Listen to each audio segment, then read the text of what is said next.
We're just getting a reminder, turn off your phones or put on silent.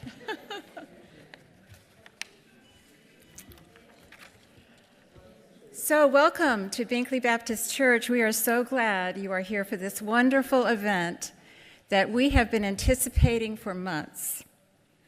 My name is Stephanie Ford, Minister of Christian Formation, and I bring greetings also from Marcus McFall, our Senior Minister, and from Megan Hollenbeck, our Media Specialist. Thank you. Know, too, that this has been the work of a village of folks, including the Fellowship Committee and members of the Adult Formation team, and we are grateful. In a moment, I'm going to invite Susan Ketchen to bring greetings and to share the joy of this special event. Susan is the author of The Christ-Haunted Landscape, Faith and Doubt in Southern Fiction, and is a member of Binkley Baptist Church and a member of our Adult Formation team. A longtime friend of Lee's, Susan has been fortunate to be a part of many events in Southern story and song with Lee Smith, including a series of concert readings and an album with the Tarwater Band of songs from The Devil's Dream when it first came out. And that was in the 1990s? 92. Wow.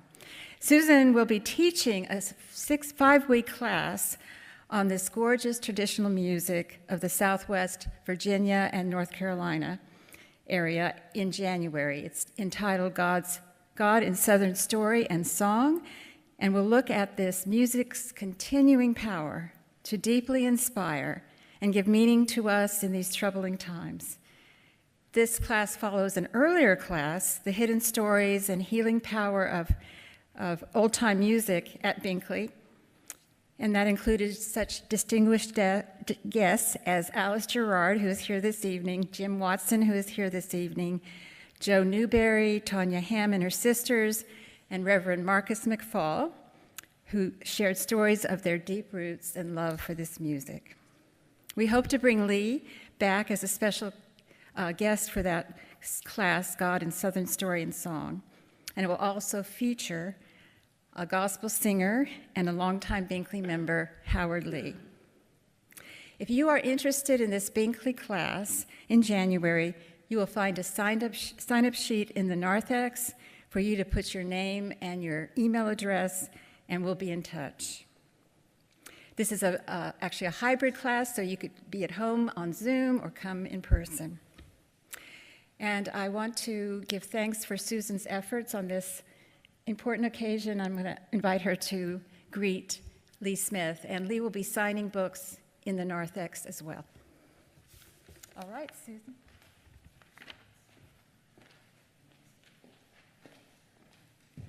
I'm so excited to be here. I can't tell you. I'm beside myself. Welcome. I'm so glad y'all are here. I'm going to introduce Lee Smith and Jim Watson and Alice Gerard. I could take all day to introduce just one of these fine folks. Alice and Jim are both legendary in old-time and country music. They've been playing this kind of music with so many people and have won awards after awards after awards at least since 1972 when I came up here and met them. Jim was then in the Hall Rock String Band, and then soon after in the Reclay Ramblers for many years, and then later with Robin and Linda Williams. He's also done 4 or 5 or 6 or 10 solo albums, and is in the Rounder Records lineup of best fiddlers, isn't it? Yeah, you're on that album.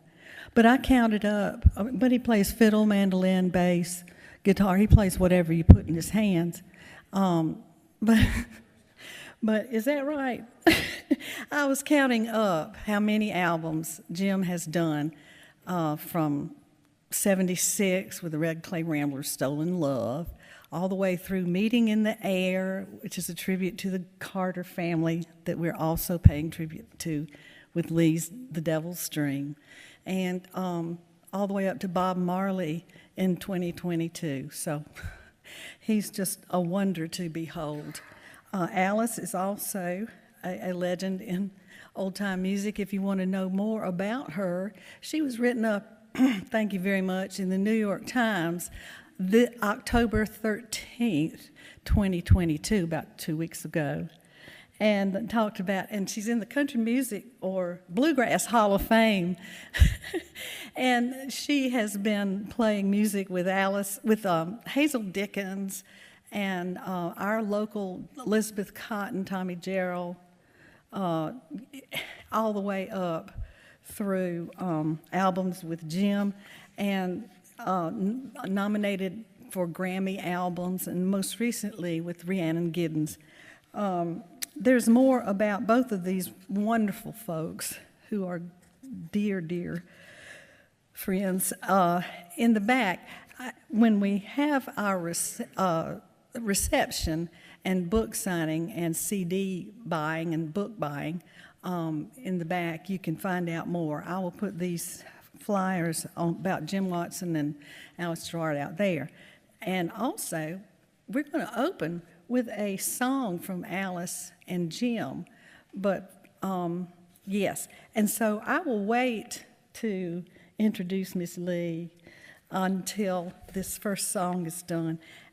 Alice and Jim, can y'all sing for us a little bit to open up this show?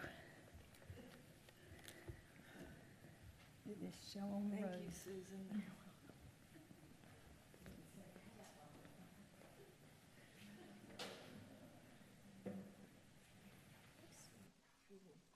You were just going to sing. Okay. Whoops. Thank Howdy, you, folks. Susan. Great minds think Yeah, running the same gutter. Thanks for coming out tonight.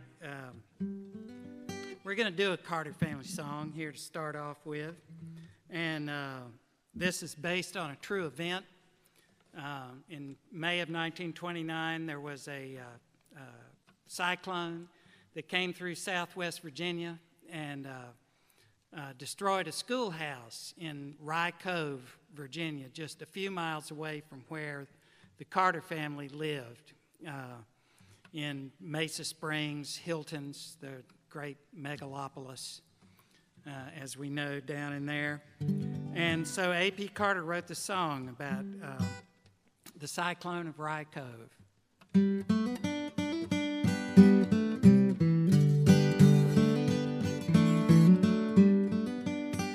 Oh, listen today in a story I'll tell, with sadness and tear-dimmed eyes, of a dreadful cyclone that came this way and blew our schoolhouse away. Rye Cove, Rye Cove, the place of my childhood and home, where in life's early morn I once loved to roam, but now it's so silent and lone. When the cyclone appeared, it darkened the air, and lightning flashed over the sky. And the children all cried, "Don't take us away, spare us to go back home." Rye Cove, Rye Cove, the place of my childhood and home, where in life's early morn I once loved to roam, but now it's so silent and lone.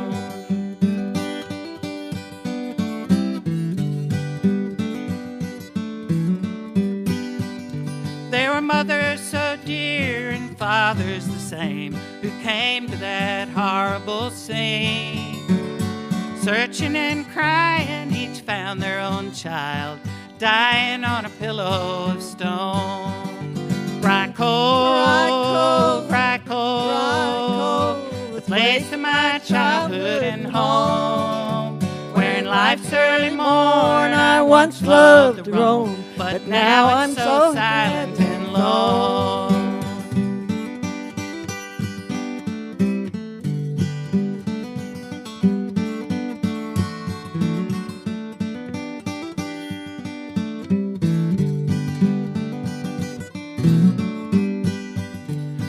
give us a home far beyond the blue sky, where storms and cyclones are unknown. And there by life's plans we'll plant this glad hand, our children in a heavenly home. Rocco, Rocco, Rocco, the place of my childhood and home. Where life's early morn I once loved to roam, but now it's so silent and lone.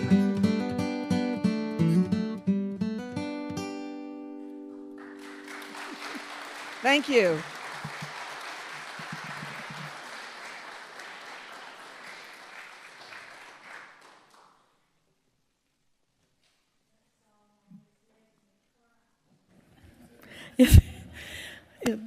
These old-time songs will tear your heart out, I tell you, whether they're about love, loss, heartache, or the power of the Spirit. Lee Smith is the author of 9 novels as well as 3 collections of short stories. Her 9th novel, The Last Girls, was a New York Times bestseller and co-winner of the Southern Book Critics Circle Award. The recipient of an Academy Award in Fiction from the American Academy of Arts and Letters. Thank you very much. Smith lives in Hillsborough, North Carolina, with her husband, Hal Crowther. The Devil's Dream is a haunting and beautiful story that traces a country music playing family over several generations who live in the beautiful but isolated mountains of Southwest Virginia, where Lee herself was born. Since its debut in 1992, The Devil's Dream has been adapted to the stage, and we have some adapters in the audience, and has played in Abingdon, Virginia, Virginia's Barter Theater, Raleigh, North Carolina, Atlanta, Georgia, and beyond. The book continues to captivate and inspire readers everywhere. Recently, a Virginia librettist and professor of music at UVA is starting to work on an opera of The Devil's Dream. I've known Lee for a very long time, since 1972. I've noticed over the years that whether people are just meeting her for the first time or have known her for decades, as I have, in public or behind the scenes in her private life, she is constantly encouraging people. She is the most generous woman I have ever met, or person. She encourages people to write, to let their voices be heard, whether in print or in telling their stories to others. She encourages them to laugh or just keep going in their daily lives. No stranger to tragedy in her own life, I've seen Lee never fail to be a true friend, generous, present, and empathic. It is such a privilege to welcome her to our vibrant Binkley community tonight. She truly is one of those persons, rare people of grace, that Martin Luther King Jr. would say truly embodies the compassionate, beloved community that we all need so much and that we are working to build here at Binkley. Ladies and gentlemen, please welcome the wonderful Miss Lee Smith.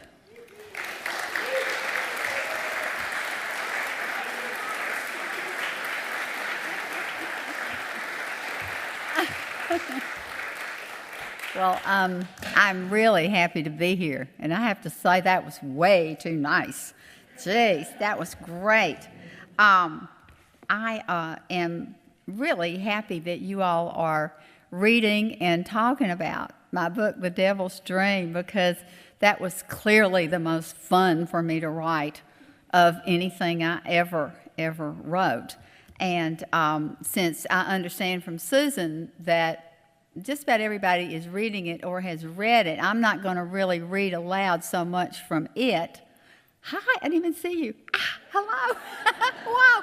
I'm not going to so much read aloud from it as just sort of talk about how it came to be, you know, and how a writer comes up with this stuff, which is, you know, from your whole world, from your whole life. But so this is where my interest in the music comes, and I think all of us have a kind of a soundtrack of our lives when you think about it, and just think about it, and the soundtrack of your childhood, what is that, or any particular time of your life. And I was just talking to my husband about this earlier before I came, Hal Crowther, and he was a young journalist in New York for years in the late 60s and so on, and he just remembers that as a total Simon and Garfunkel soundtrack, and I think we each have these different kinds of ones. And for me, of course, it was country music, because I grew up in Grundy, Virginia. That's that little point of Virginia, which is so close to eastern Kentucky and West Virginia that it's really lots more like that, and it's not anything that you're going to think about when you think about Virginia. It's not that. So anyway, and I'm just going to talk a little bit about where this book came from. I think, frankly, if I could have been like Susan or these two or most of y'all probably, if I could have even carried a tune, I would never be a writer. Y'all would know my name. I mean, I'd be in a band somewhere. I would have, been something that had to do with music. But unfortunately, being so tone deaf that you wouldn't believe how tone deaf I am, I just had to write because that was the only thing, I guess, left to do. So I was going to tell you a little bit about my childhood and where this book came from. I was born in Grundy, Virginia, in a rugged ring of mountains in southwest Virginia, mountains so high, so straight up and down, that the sun did not hit our yard until noon. And my mother, who had foolishly fallen in love with my father, and left her home in Chincoteague Island, Virginia. I mean, as far as you can go and still be in Virginia. But then he was so cute. I mean, they were very much in love. But anyway, she moved to Grundy, where the sun was just like this, and didn't hit her yard for the longest time. And so she was, I loved Grundy. I loved everything about it. I loved the music, and the country music, of course, was everywhere. But Mama was frankly raising me to leave. She was raising me to marry out. Sort of out of this ring of mountains. And so it was a real interesting thing always going on. I was not to use double negatives. I was not to say me and Martha of my best friend. I was not to trade my pimento cheese sandwiches at school for the lunch I really wanted. Cornbread and buttermilk in a mason jar brought by the kids from the hollers. Me and Martha were not to play in the Black River behind our house, dirty with coal that would stain my shorts. I was to take piano lessons from the terrifying Miss Ruth Boyd, even though I had no aptitude. I was to play Claire de Lune at my piano recital, wearing an itchy pink dress. Especially, I was not to like the mountain music that surrounded us on every side. From the men playing banjo and mandolin on the sidewalk outside my daddy's dime store on Sundays, to my best friend Martha's father playing his guitar down on the riverbank after dinner, to Kitty Wells singing It Wasn't God Who Made Honky Tonk Angels on our brand new radio station, WNRG of Grundy. But here my mother ran into serious trouble, for I loved this music. And I used to sneak out I was an only child, and I would go with my friends to their churches, which were much more interesting than my church in town. And I had been born again several times and baptized in the little tent behind the big tent. And especially I remember being born again once to Angel Band, sung high and sweet at a tent revival. And I had a dobro playing boyfriend with Nashville aspirations. So I'll just read you one other little scene. I love this when I think about the music. We went to the drive-in theater, as we called it, almost every Saturday in the summer. And what would happen at the drive-in theater, which my uncle owned, we went to see the movie, but before it started, there were two brothers from right over in Dickinson County, Ralph and Carter Stanley, and they would get on top of the concrete block concession stand and play and sing. And we would all take quilts and we'd sit down like this and we'd have brought food to eat and drink while Carter and Ralph were playing on the top of the concession stand before it got dark and the movie started. And so that is this is the soundtrack of my childhood, is all of this. I'll never forget them up there on the concession stand singing, "I never will marry, I'll take me no wife. I intend to live single all of my life." Ralph wailed mournfully, followed by a fast instrumental version of "Shout Little Lily." Old people were clogging on the patch of concrete in front of the window where you bought your Cokes and popcorn. Little kids were swinging on the iron pipe swing set. Whole families were eating the fried chicken and deviled eggs they'd brought from home, sitting on quilts on the grass. My boyfriend reached over and squeezed my sweaty hand. The Stanley brothers' nasal voices rose higher than the gathering mist, higher than the lightning bugs that rose from the trees along the river as night came on. When it got full dark, the Stanley brothers climbed down off the concession stand, and we all got in our cars, and the movie came on. And in my mind, it was always Thunder Road. Do you remember Thunder Road? It was always on at the drive-in. But I love that music, just as I love my grandmother's corn pudding and those scary old stories my Uncle Vern told. But as my mother kept saying, I was constantly reminded that it didn't have anything to do with culture. No, culture was someplace else. And when the time came, I would be sent off to get some. It lived in big cities like Richmond and Washington and Boston and New York, especially in New York, especially in places like Carnegie Hall. However, 40 years later, I stood on my $100 balcony seat in Carnegie Hall and screamed as 74-year-old Dr. Ralph Stanley and the rest of the traditional musicians and singers from the phenomenally successful "Oh Brother, Where Art Thou" soundtrack played to a sold-out house. Elvis Costello was the MC. Joel and Ethan Cohen, the filmmakers who made the "Oh Brother" movie, were in the audience, along with T-Bone Burnett, that's the musical director. The Coen brothers had written this note about the music in the program, aimed at their New York audience who had never heard anything like it. These songs were for the most part created by people whose lives were hard and horizons narrow. Their lives were not like ours. All that urges their music on us is its humanity. And yet this soundtrack went platinum without receiving any airplay. Pop stations considered it too country, and country stations considered it too country. So anyway, there were all these people, and then the end of the night belonged to Ralph Stanley, who came out last all by himself and took center stage to give his famous rendition, a cappella rendition of the terrifying "Oh Death," with all lights black except for a single spotlight trained directly on him. "Oh death, won't you spare me over for another year?" His high, haunting voice filled the huge, dark hall.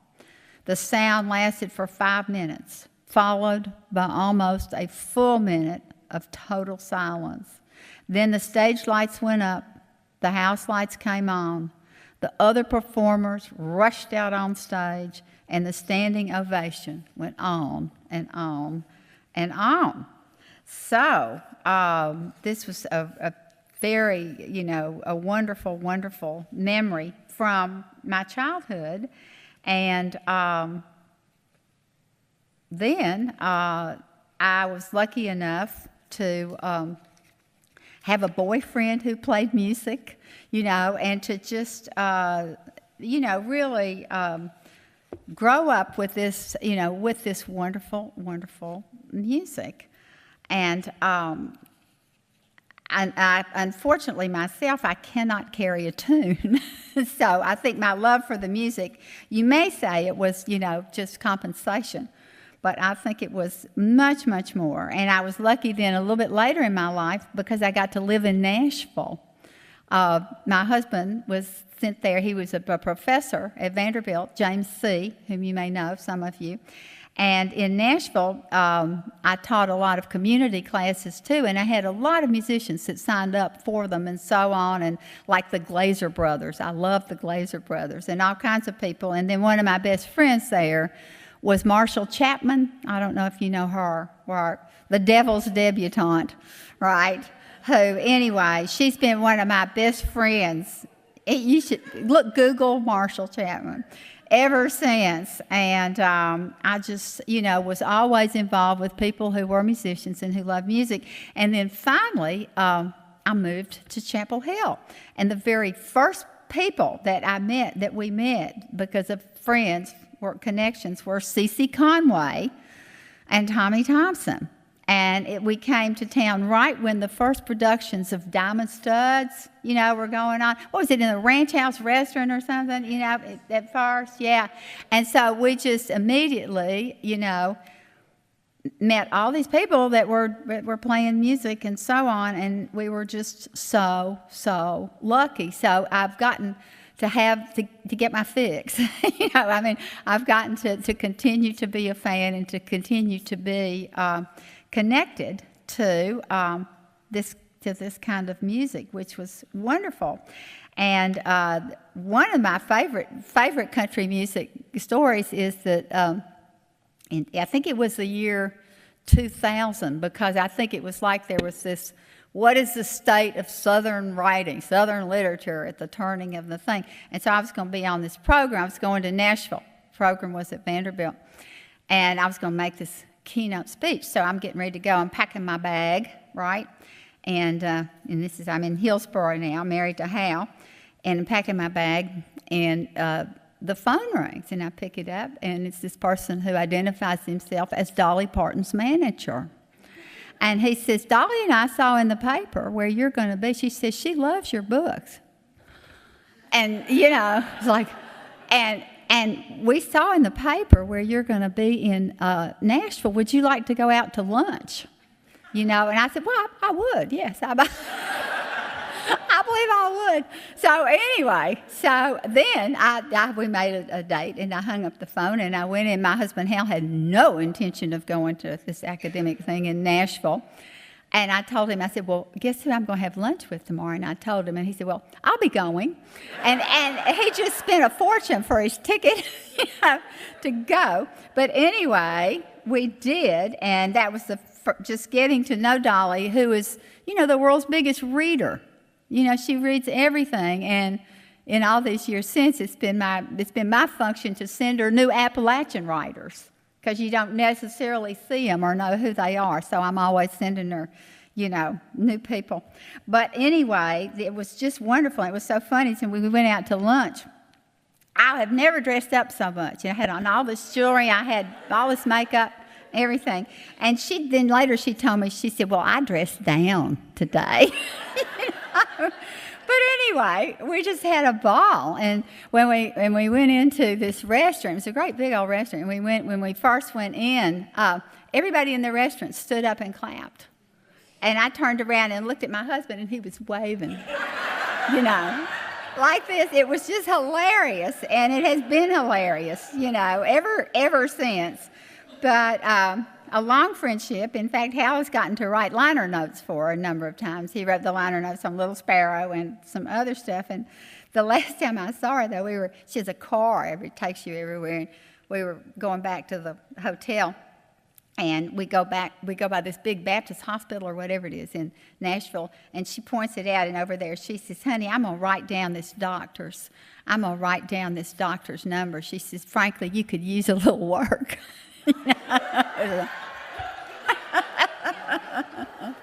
So anyway, I have managed to stay in touch with this music that I have loved and loved always. So I am awfully glad that you have chosen to read The Devil's Dream. It was based upon, starting with the Carter family. And the Carter family that's music that we heard all the time. We went there to A.P. Carter's store. And A.P. Carter's store is about 45 minutes from Grundy. And so we would go, and we went all the time, and it was just a kind of a wonderful thing, and everybody sort of took it for granted. And so when I decided I wanted to sort of write the history of country music kind of as a novel, when I decided to write The Devil's Dream. And so that's what it is, and it starts there, with my family is a made-up family, but it is the Carter family, and it goes, into rockabilly, into all the different, into all of the different things. And so this is where it comes from. And then I will turn this over now to Susan. Okay. Oh, no, to another song. Yes, here we go. Anything you want to do. Okay, and I will leave this up. Okay. I can just see that. I know.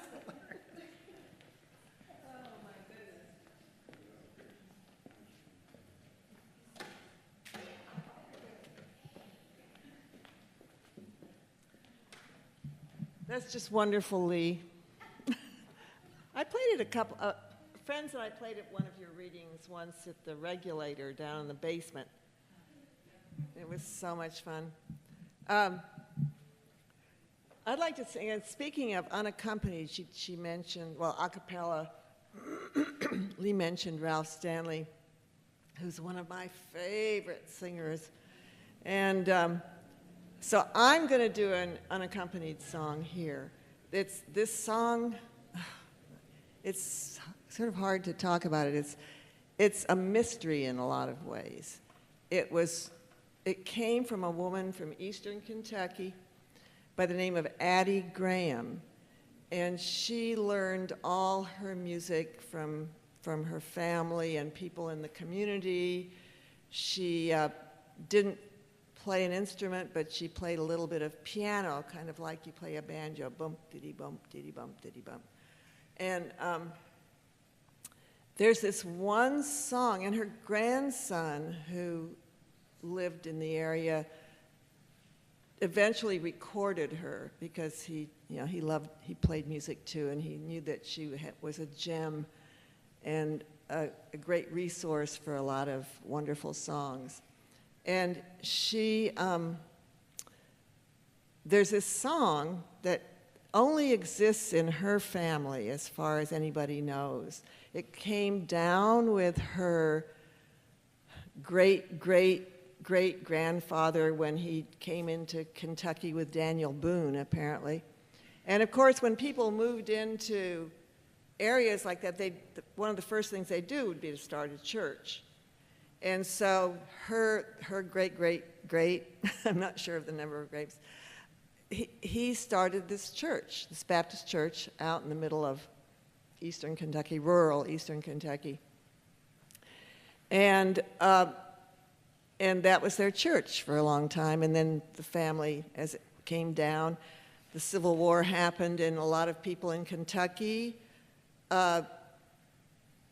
divided up over the Civil War. Some were pro-Civil War, some were not, were abolitionists. And her grandfather fell on the abolitionist side, so he left the church that had run in his family for many years. And Addie learned this song from him, and we don't know where he learned it. My sense is it might have been originally something in the abolitionist songbook. It's that kind of a song in some ways, but it's a great song, and it's called "Stole and Sold from Africa." And so I got this idea from Jean Ritchie one time. When you sing an unaccompanied song, she used to talk about how they'd go and have dinner on the grounds, and then they'd have a big singing afterwards. And she said several people would stand around the perimeter of the singers, and they just drone a note. So, and I'm going to have you guys do that, and Jim. And so we need a G sharp, Jim. So if you could just, everybody sing that note. Dum, ya, bum, blah. You just stay on that note the whole time. As long as you can keep singing, and then snag a breath when you need it. Don't wait for her to get to the end of a line and breathe. We want to keep that drone going the whole time. Don't everybody breathe at the same time. Yeah.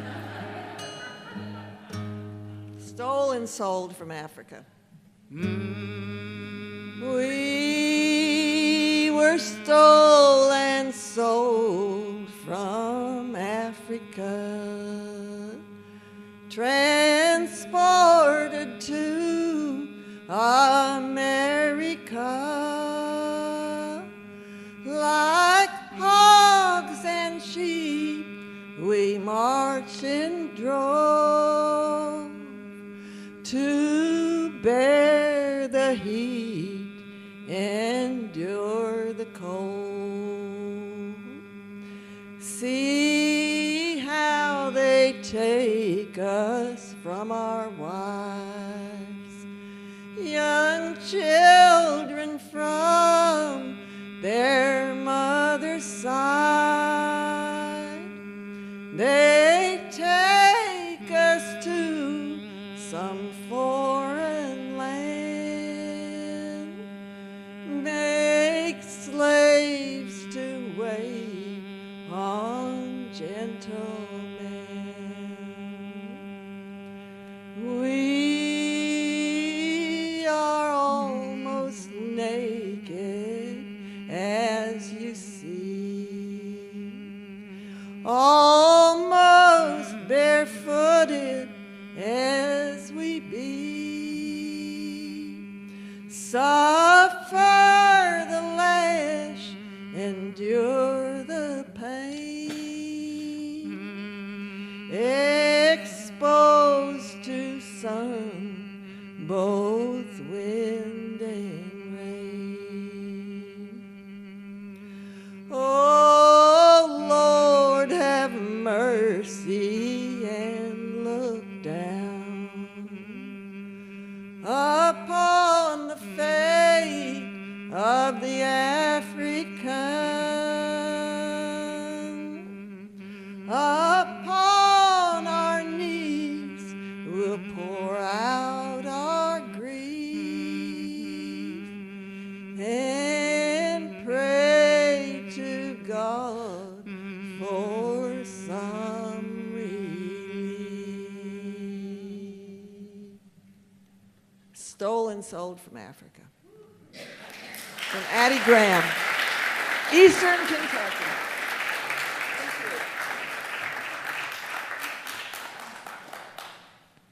Wow. Yeah, I know. I love that. I love that.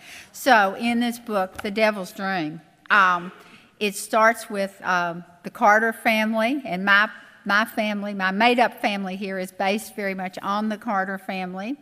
And then it goes into the religious, the religious music.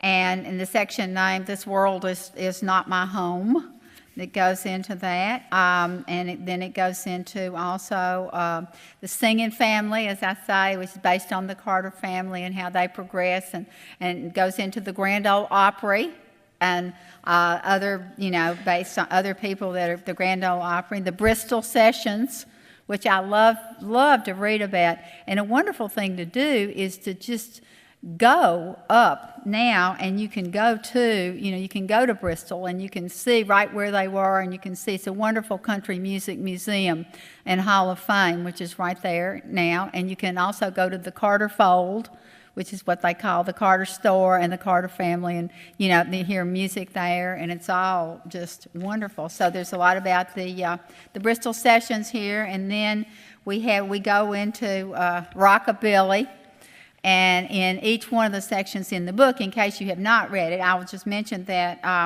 I try to write sort of the kind of music, get the kind of music into the kind of prose.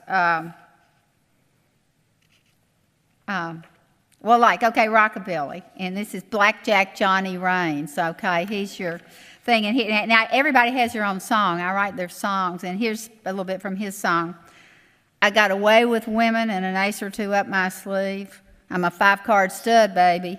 I'm all the man you'll ever need. And then anyway, okay, and this is the first part of, I had so much fun writing this book. There's a little bit from him. I mean, just because I think that voices are like music too, and that the people and that speech is, and therefore I write everything's first person with me all the time. I like to try to put the sound of the voice and the music into the prose. So this is a little bit from Blackjack Johnny Rains's section, and which is named Blackjack Johnny Rains and the Pig Brain Theory.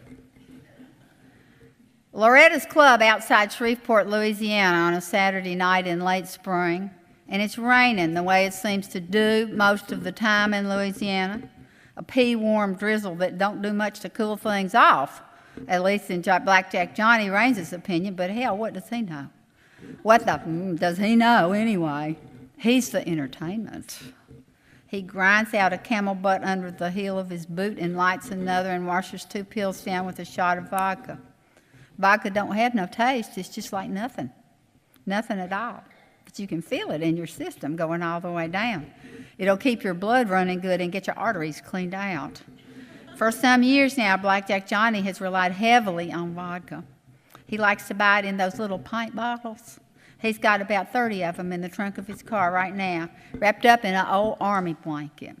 Those little pint bottles fit real easy in your hand and other places too. In fact, Johnny knew a man one time that always kept one down the inside of his boot, but this does not strike Johnny as a real good idea. What if you got in a fight or something and it busted up in there? It could cut your foot pretty bad. Maybe you couldn't even get your foot out of your boot. That could get bad. Johnny prefers to keep his bottle right here in the inside pocket of his western jacket, his trademark black nudie jacket with the silver piping. Silver studs, it's that dark, dangerous look the women like. That's what Johnny's going for, kind of a cross between Porter Wagner and an Undertaker. So anyway, with every section, you know, I'm kind of trying to get the music and the sound of the music, you know, into the language. This is Katie Cocker, who could be Dolly, she could be Reba, she could be, but I mean, she's going to be a big star. And this is, she tells it, she started out in a girl group, as many of them did. This is a little bit from, this is her song at the beginning. Katie, oh, and this was funny too, because when I turned this book in to my New York publisher, and they just were horrified.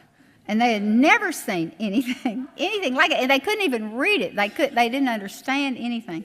So anyway, this is her section is named. She's, you know, as I say, she's a big star.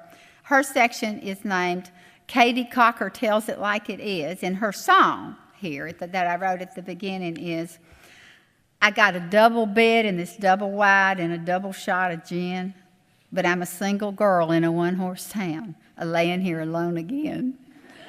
And so when I turned this book in, one of the questions from this editor, she's never been out of Manhattan, and one of the questions was, she said, I'm getting marks all over the manuscript, you know, and said, where it says, "I got a double bed and a double wide and a double shot of gin," and she wrote in the margin, she wrote, "Double wide what?"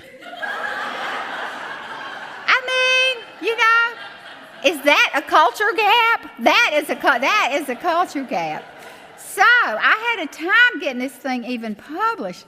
But anyway, you have the barn dances. There's a lot about Nashville, a lot about the Ryman, and, you know, just the whole sort of history of country music as it goes, you know, as it goes on. And I have to say, I never, ever in my whole life had as much fun writing anything as writing this.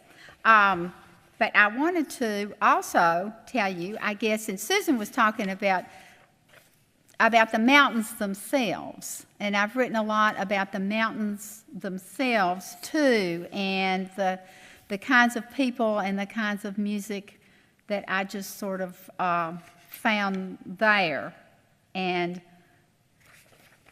a lot of it does also have a great deal to do with religion, as you're aware. I just want to read you. This is my favorite woman in the world, who has died now, Lou Crabtree. I just want to read you just a little bit from Lou, who just formed my whole head. Anyway, I was doing some teaching up in the mountains, mountain school, and it was literary day at the Virginia Highlands Festival in Abingdon, Virginia. Okay, so I'm upstairs in the top of a church, and I have 8 or 10 people, mostly librarians and English teachers, seated around, and all of a sudden, and it's going to be creative writing, okay, and all of a sudden there's this stomping kind of sound. There's all this in the thing, and this woman comes in, and she's got those kind of big fuzzy, she got a man's hat, those fuzzy bedroom shoes, and her head is shaking with palsy. She's just a commotion. And she says, "Hello there, young lady. My name is Lou Crabtree, and I just love to write." And my heart sank because I thought, oh no, this is every creative writing teacher's nightmare. The nutty old lady who will write sentimental drivel and monopolize the whole class. And I told them each one to bring in the first line of the story, and we go around, and everybody read their first line. We're going around this table. It's summertime, you can hear the bees, and sunlight is falling in from the window and everything. And everybody had some real nice lines and some sort of a little bit flowery writing, perhaps, occasionally. But anyway, we're going around. Nice lines, nice people. We get to Lou, who clears her throat, and she reads this line. Old Reller had 13 miscarriages, and she named every one of them. And I just sat up. I said, "Would you read that line again?" Old Reller had 13 miscarriages, and she named every one of them. I took a deep breath. "Keep going." I said, it's only of late she got mixed up and missed some. This bothered her. She looked toward the iron bed. It had always been exactly the same. First the prayer, then the act with the old man gratifying himself. She read the whole thing. It ended with the line, "You live all your life and work things up to come to nothing. The bull calf ball somewhere." I'd never heard anything like it. "Lou," I said to her after class, "have you read anything else?" She said, "Yes, ma'am." The next day she brought a suitcase. And there it all was, poems and stories written by hand, on every conceivable kind of notebook and short back and old posters. And she said, "This ain't all either." The next day she brought more. So, all that week, because I think this is about the mountains too. This is sort of how I got my big sense of the mountains in a way. Anyway, all that week, I read these poems and stories, immersing myself in Lou's magic primal world of river hills and deep forests, men and women and children as elemental as nature itself, talking animals and ghosts, witchcraft and holiness. For Lou was that rarity, a writer of perfect pitch and singular knowledge, a real artist. And amazing to me, I was also trying to write a novel, which was totally mediocre, I realized immediately. She had written all this with no thought of publication. Writing was how she lived. It was what she lived by. "I just write for my own enjoyment," Lou told me. "It pleases me very much. Just sit down with pencil and paper and something will come out that looks pretty good and sounds pretty good, and it gives me pleasure in my soul. I think the best writing time is the night time, and it's especially good between 2 o'clock and 5 maybe. It's a very strange feeling when all the world is asleep but you feel like you're in touch with something special. Some kind of spirit comes up from the woods, and as I write, I don't know what time it is, what day it is. It's that thing of getting out of yourself, going out of the world. You feel good, real good. You have none of these problems or hurts or anything. You got to get out of yourself, and it's wonderful, very wonderful. And I asked her, I said, well, what would you do if somebody came along and told you couldn't write anymore? And she said, well, you know, I reckon I would just have to sneak. And so for the first time, I began to understand the therapeutic power of language and the importance of the writing process itself and what it had to do with the world that she was writing, the world that she was writing from, which was my world, but I hadn't ever experienced it like that. So I'll just read you one little thing. The passage of time, I always added a particular poignancy to her work. Poem that she wrote named Smith Creek No. 1. I mean, we were closest of friends till sure death after this. But anyway, in her poem, Smith Creek No. 1, for instance, she told me how she, quote, loathed the likes of Smith Creek where I followed my husband to those years of born and 5 young ones by myself with no doctor and washing for 5 on a board until 4 o'clock until the sun dropped behind Gums Hill. Hard times. Yet, after many, many years looking back, this period took on a beautiful elegiac glow. In Smith Creek No. 2, feeling bad about writing Smith Creek No. 1, she is, quote, calling back those years of planting, harvesting, breathing, touching among our meanderings in and out of lives where we pursued all strange and wonderful things, deep down into the mysterious dark where the roots wind about the heart. As the seasons change and go, the fire eyes of an opossum glow. The final image was one of peaceful beauty, life come gloriously full around at last. In Smith Creek, a scarlet leaf floats round and round and round. You know how the mist comes up and covers the land lots of times, Lou told me? Some of these people that I write about are from a long time ago. They're not anymore. They're just kind of like the mist that covers my mountains. Sometimes I think they may still be here in my mountains. My people are still right here.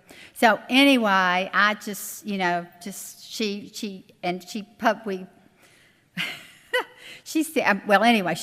ended up publishing a book of stories, several books of poems, and so on. I sent them in. I typed them. She thought they were published. They were typed.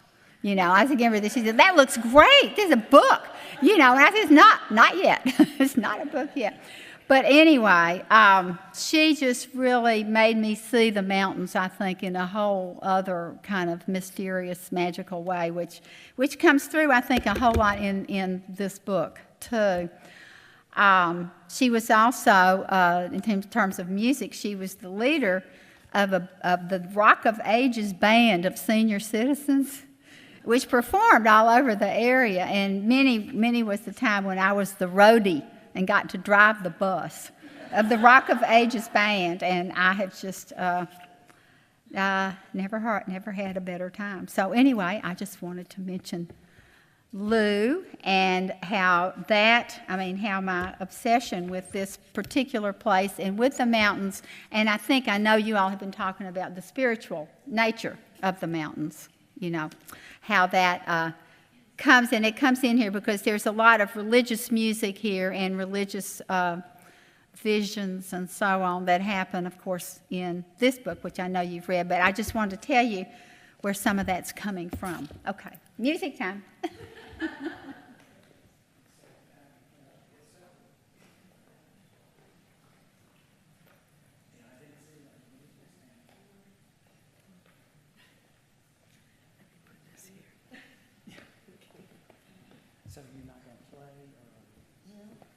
We have one more song from the unbelievable Alice and Jim. And y'all know this song. We have done this song in the Binkley Baptist Church with the old-time gospel band led by Art Aylesworth and Tanya Ham, and I play the bass in or on or with. Okay, so sing along.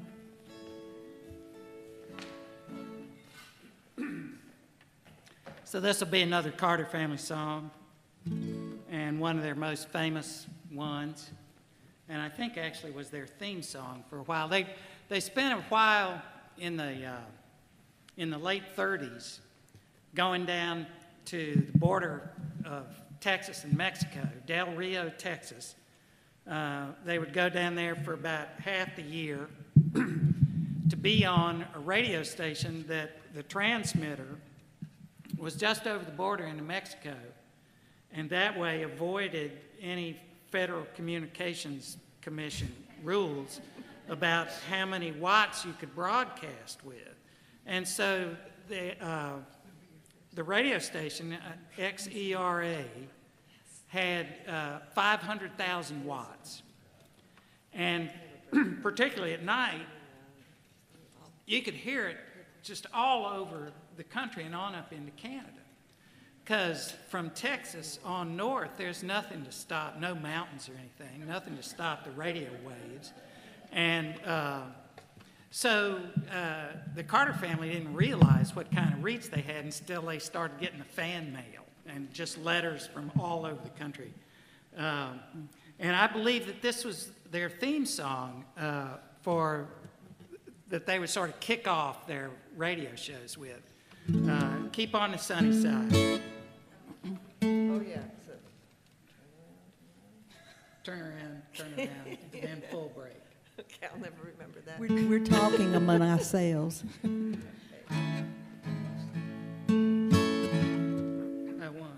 2, 3.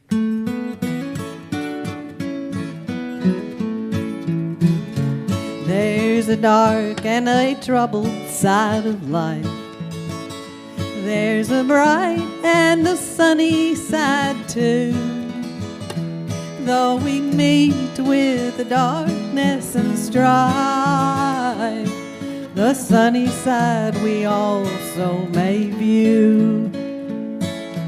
Keep on the sunny side, always on the sunny side. Keep on the sunny side of life. It will help us every day. It will brighten all the way if we'll keep on the sunny side of life.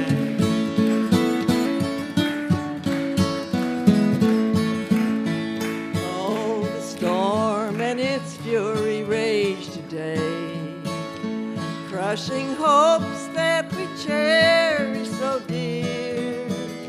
Storms and clouds will in time pass away, and something or other will shine bright and clear. Keep on the sunny side, always on the sunny side. Keep on the sunny side of life. It will help us every day. It will brighten all our way if we'll keep on the sunny side of life.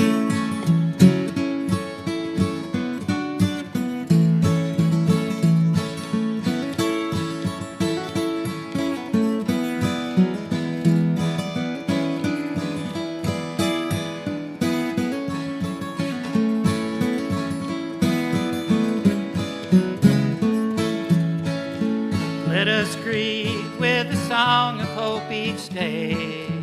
Though the moment be cloudy or fair, let us trust in our Savior always, who keepeth everyone in his care. Keep on the sunny side, always on the sunny side. Keep on the sunny side of life.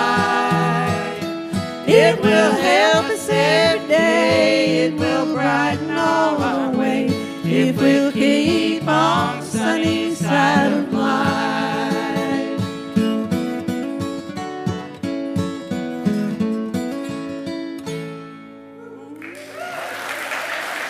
Thank you so much. Thanks, Susan.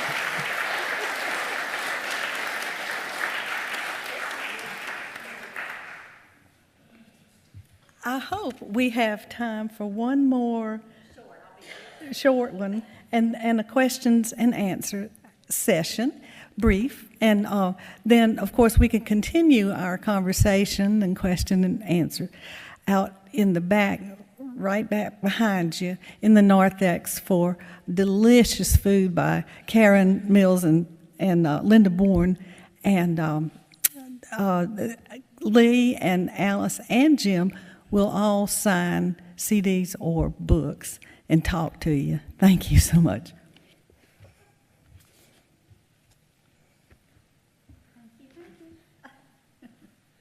Well, I will be real short because I don't want to go on too long. But I also wanted to mention. Let's see. I think I'm going to read. Where is this? Here we go. I know that you've been thinking about the mountains, and you've been thinking about the religious aspects also of this music that you're singing and talking and thinking about. And something else that I got real interested in is serpent handling, because it's right there where it was right over one of the very famous churches where all the preachers were women, I would like to say. Is right over into West Virginia from Grundy, Virginia, where I grew up. And so that's something I was aware of and was always kind of interested in. And I have to say I went to see it several times with several of my friends, and we didn't have any religious intent. We knew this was happening, and we just really wanted to see it. We could not possibly tell our parents, so we had to have some big excuse about where we were or what we were doing. But it's true that the mountains do give rise to a number of very interesting types of religion and manifestations of religion, and this is all in the music, of course, too. And this is one particular thing that did really interest me, so much so that I wrote a whole novel about it. And here's Lou wrote a poem, Salvation, about serpent handling. This will just give you a sense of it, and I'll just read Lou's poem. Salvation. Jesus, Jesus, Jesus, I got something. This old body ain't so important. In this old body, I feel holiness. I got holiness. I got Jesus flirting with death. Every day in the coal mines, flirting with death. My daddy flirted, and my brothers flirted, and my uncles and cousins. And my daddy got his back broke, flirting with death. Brother flirting with death motorcycles. Race cars, not my way, flirting with death. Sister flirted. I danced around her coffin. High in my hand, some snake caused her death. Same snake caused her death. Later, 3 weeks baby in her dead arms. Sister got holiness, flirting with death. I feel holiness. Jesus, I got something. Washing the feet, laying on the hands, dancing the fire dance, glory, glory, glory. Praying for the sign, the wounded blood of Jesus on the feet, on the hands, on the head. Praying 3 years for the Jesus sign. Glory, hallelujah. In the church house, old snake washed clean. I put him to my shoulder, flirting with death. I touch him to my lips, flirting with death. Flirting with death, I raise him to my breast, old velvet lips. With his singing tail and lightning breath, I offer old velvet lips my snowy white breast. Jesus, Jesus, Jesus, this old body ain't so important. I got holiness, flirting with death. And that's by Lou Crabtree. And she asked me to read that at her funeral, and I did. So I'm not quite sure how that went. But but in any case, I know that you all have been talking about the mountains and the different types of religion in the different churches and the different kinds of churches and so on that arise, and this is one particularly interesting thing. In fact, I got so interested, I wrote a whole novel about serpent handling religion, named Saving Grace, and I'll just read you the very first. But this is a real interesting thing, and it continues, of course, right now. And there's only ever about 2,000 serpent handling believers in this country at any given time. But this is just the first paragraph of the voice in this book. It's named Saving Grace. My name is Florida Grace Shepherd, Florida for the state I was born in, grace for the grace of God. I am the 11th child of the Reverend Virgil Shepherd, born to him and his third wife, Fanny Flowers. They say I take after her, and I'm proud of this, for she was lovely as the day is long in spirit as well as flesh. It isn't true, however. I am and always have been contentious and ornery, full of fear and death, fear and doubt in a family of believers. Mama used to call me her worrywart child. So this is a book about Florida grace. And as I say, the mountains are full of many kinds of music. But if you Serpent Hamlin, if you go to Serpent Hamlin service, it's really like rock. I mean, it's almost like rock. It's real, and it builds up to a kind of a real pitch, which is really, really interesting. So anyway, these are just several looks at some of the things in the mountains. Okay. Thank you.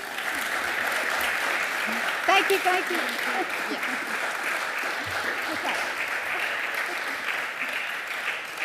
Okay. This has been amazing, and we're so grateful, Lee and Alice and Jim. Thank you. We have a few minutes for some questions that might be percolating in your heart and mind, and I will come to you. Thanks.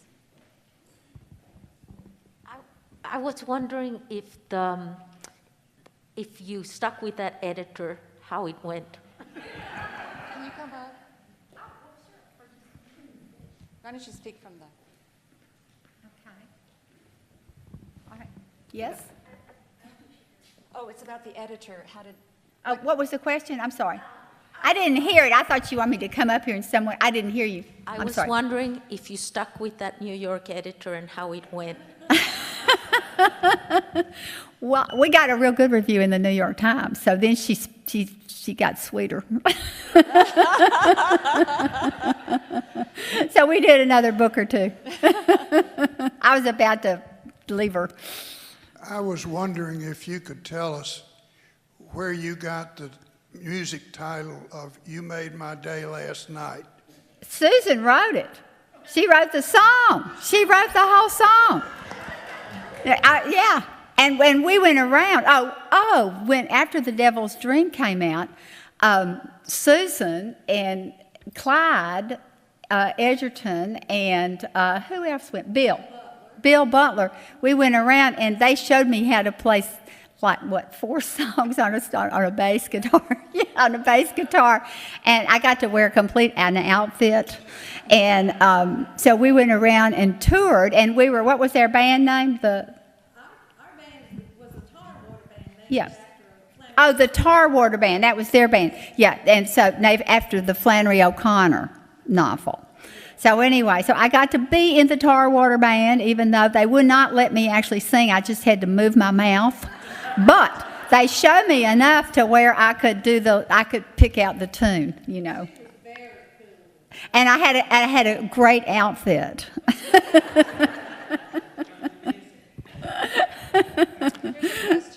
Yes.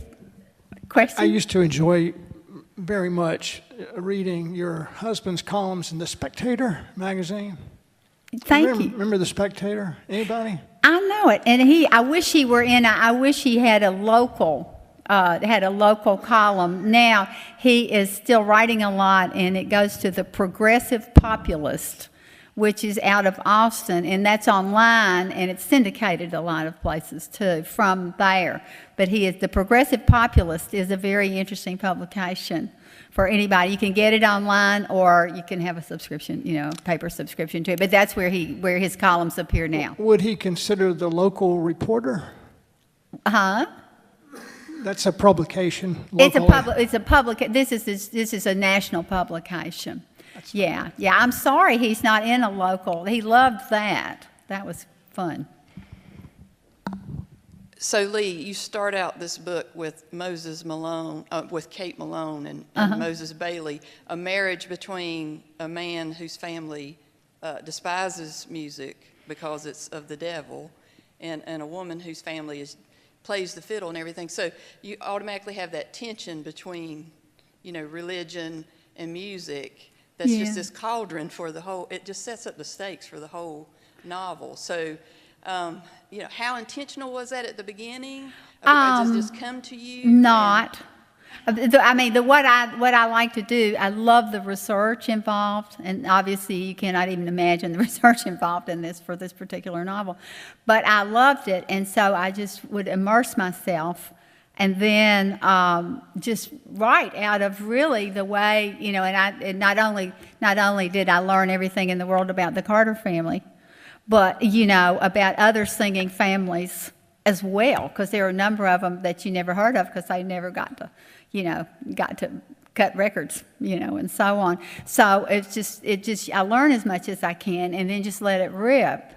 And so I don't think about, you know, about what something means or a symbol or a, you know, Well, whatever. it sure does set up such tension, you know, there that just... It does. I can look, I can put on my professor hat and you know, then look later on, I hope. But At the very beginning, yeah. Hi. Believe it or not, my son-in-law's mom grew up in Grundy, so maybe we can talk about that for a Let's second. talk when you about it. say I my was book. just there in Yes. Grundy. Yes. And I wanted to ask you how many novels you've written and if you're working on something right now. I have a new book that's going to, I just read the proofs on. So it's going to come out in April. And it was a kind of, I think I wish it would come out sooner, but what happened during COVID, of course, is that every novelist in America wrote a novel. And so you know, they're just piled up. I don't know. I don't want to neglect the folks over here. Is there someone with a question?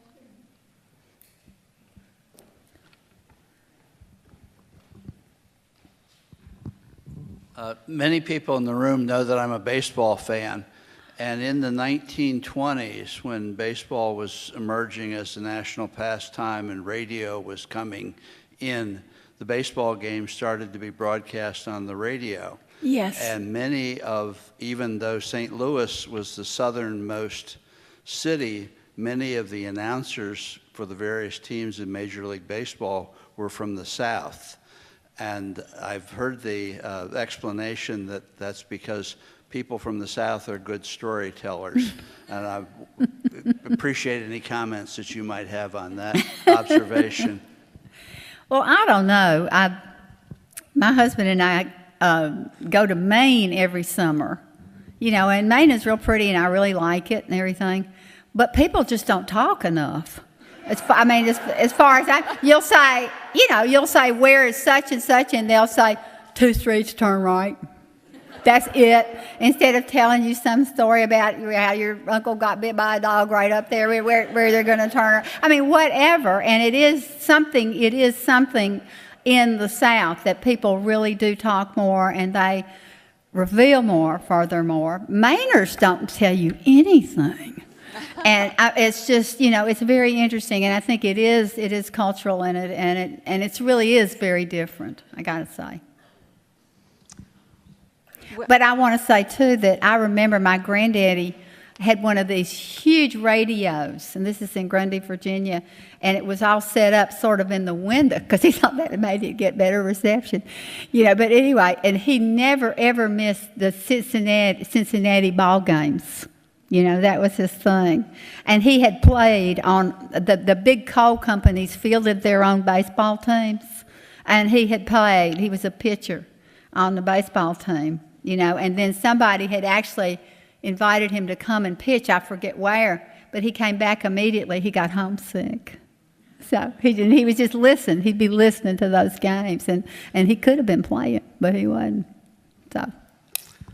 Lee, yes. We enjoyed your book a lot, and we have a book club. We have a lot of members of our book club here tonight who read it. And one of the things that we talked about is I wonder if Johnny Cash sued her after he read this book. Now, did any of the fictional characters in your book who had some similarities to people we know? Oh, yeah. Call you up and have a little chit chat with you afterwards? They never do. They don't read. They're not in the book club.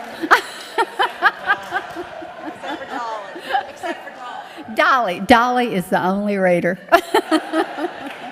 Thank you.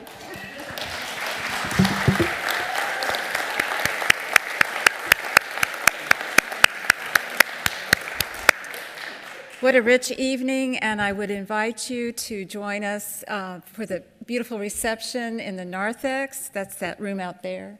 And we'll also have a book signing.